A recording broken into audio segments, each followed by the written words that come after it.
Le Parc d'Olin vous présente le week-end sportif. Et comme d'habitude, Guillaume, on démarre ce week-end sportif avec le football. Et d'abord, forcément, une très bonne nouvelle pour les joueurs du LOSC.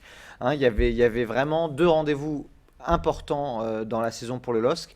On l'avait dit, le révélateur parisien et puis l'indicateur lyonnais. Et deux défaites auraient ramené le LOSC dans des eaux agitées. Et bien, le LOSC avait non seulement réussi à faire match nul contre le PSG, mais là, le LOSC a réussi à battre l'Olympique Lyonnais. Des Lyonnais assez brouillons, tendus. C'était un match vraiment sous haute tension. 12 cartons ont été délivrés par monsieur l'arbitre. Et puis, l'éclair de génie, en tout cas, la belle performance est venue de Sofiane Bouffal avec un coup franc rentrant à peu près à la demi-heure de jeu, à la 28e pour être tout à fait précis. Et du coup, les Lyonnais n'ont pas réussi à revenir au score, se sont énervés de plus en plus. Il y a même eu une puis deux expulsions. Alors, seul petit regret, c'est que les Lillois, et c'était d'ailleurs le petit mot d'Antonetti à l'issue de la rencontre, les Lillois avaient peut-être la place de soigner le goal average, d'en marquer un de plus, voire deux de plus. Et puis, une fois qu'ils étaient en supériorité numérique, ils se sont un petit peu relâchés. Mais en tout cas, ils ont tenu ce score de 1 but à 0 pour le plus grand plaisir des supporters du stade Pierre-Mauroy. Alors, la défense, moi, je pense qu'il faut vraiment appuyer sur cette valeur sûre dans l'effectif lillois. C'est pas pour rien aujourd'hui si le LOSC est deuxième meilleure défense du championnat de Ligue 1 derrière le PSG. Les Lillois n'ont encaissé que 20 buts cette saison. C'est une de leurs meilleures saisons au niveau de la défense, notamment Sivelli qui fait le boulot. J'aime beaucoup aussi vraiment depuis plusieurs semaines le travail effectué par Botéac qui est percutant et qui sait au moment les plus importants redescendre pour venir aider ses partenaires.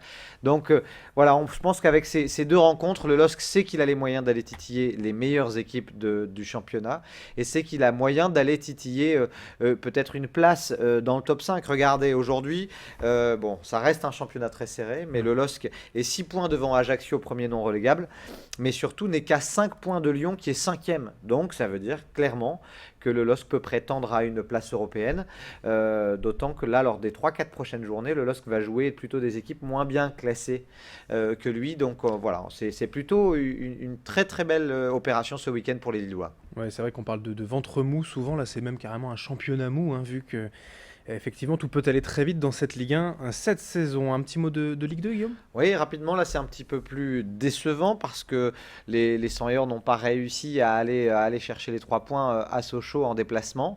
Alors, là où on parle de Lens, c'est surtout sur l'actualité en coulisses, parce que le repreneur de Lens a fait une dernière offre. On rappelle qu'il s'agit du PDG de Century 21 Benelux, que pour l'instant les deux hommes ne se sont toujours pas rencontrés avec Hafiz Mamadov.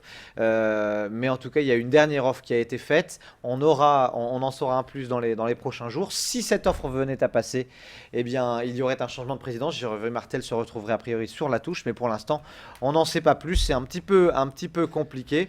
Du côté sportif. Et côté sportif, là, le Racing Club de Lens a quand même été chercher un bon point dans le Doubs, même si il en faudrait plus pour que les Lensois puissent prétendre à un ticket pour la Ligue 1. Ils sont toujours 6e de Ligue 2, mais il va falloir faire un petit peu de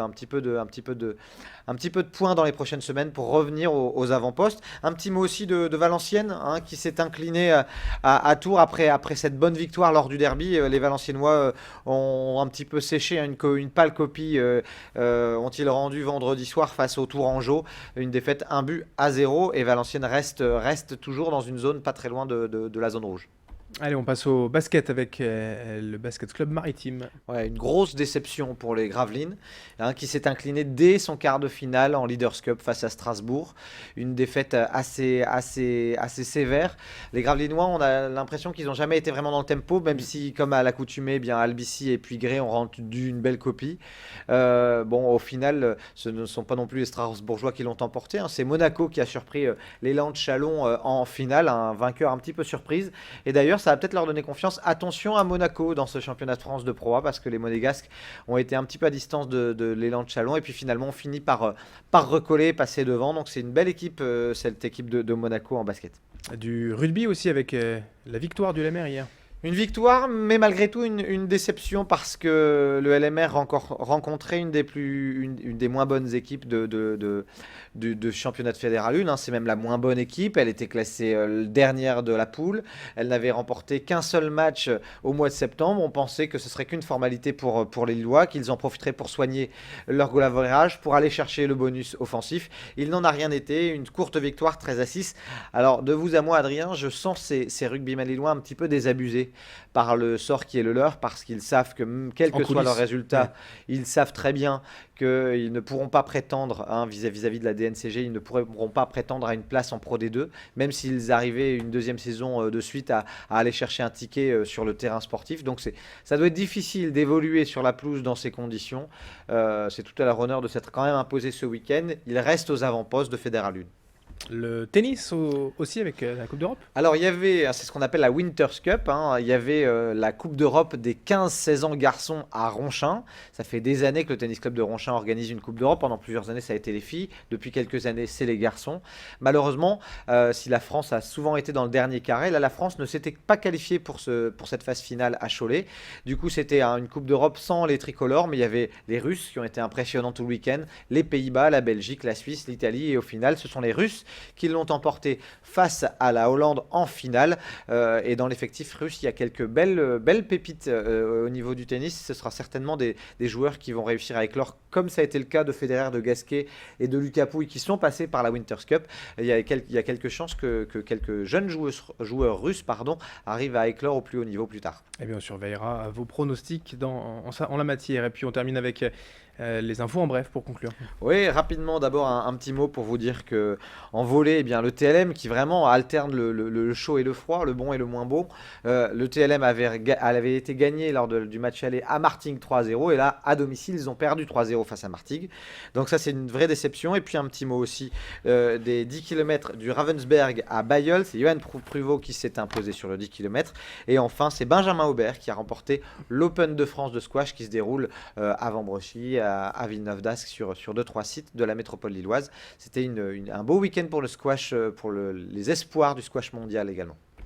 Merci Guillaume donc pour ces infos, c'est noté. Bonne semaine, on se retrouve vendredi pour le week-end prochain. À vendredi, Adrien. Le week-end sportif avec Sprint sur Grand Lille TV. Merci de votre fidélité.